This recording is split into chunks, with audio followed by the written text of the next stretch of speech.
To the two, what's good with y'all, man? Another day, another blessing, man. I hope y'all been doing well, mashing the gas, man. Continue to strive for greatness, pushing forward, man.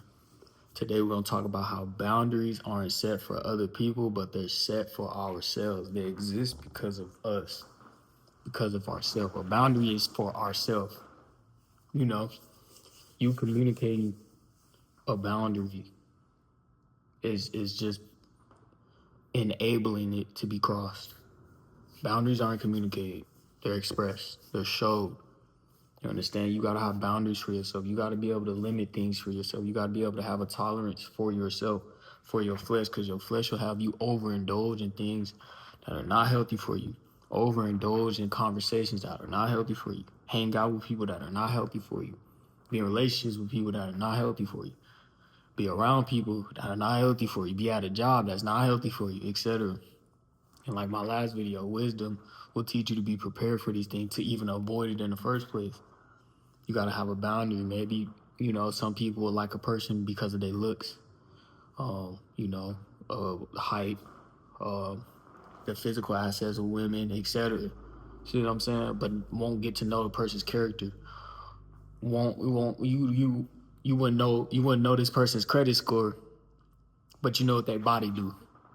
You see what I'm saying?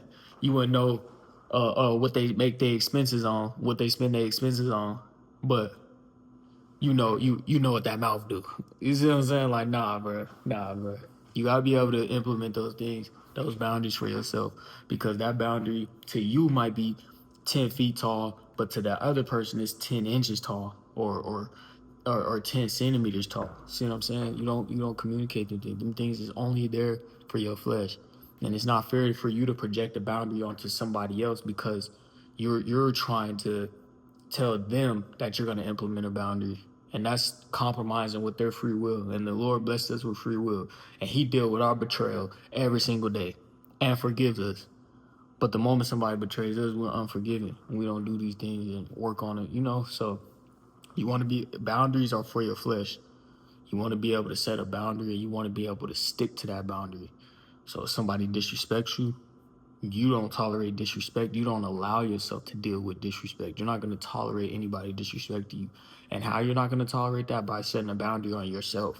You're not going to get angry. You're not going to, you're going to set a boundary on your presence, on your mindset, on your emotions. You're going to set a boundary on these things because it wouldn't be fair to the version of you that you're trying to work towards to give a person that satisfaction, to allow a person to argue and go back and forth. Everything stops once the disrespect starts. Everything stops when boundaries are crossed, etc., things like that. So understand that the Lord gave us the power to trample over snakes and scorpions. In Matthew, the Lord says, be as wise as a serpent and be as innocent as a dove. Be as gentle as a dove, man. And that's what it is.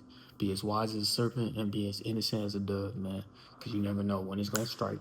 But you got to be prepared for them tests, and you got to have wisdom to be able to go through these things. And to be able to make it through these things is something that you can't rely on, lean not on your own understanding. Through prayer, fasting, supplication, and seeking the Lord's face each and every day, you'll be able to overcome these things. So appreciate y'all for listening, man. Y'all keep going, keep striving, man. I'm out.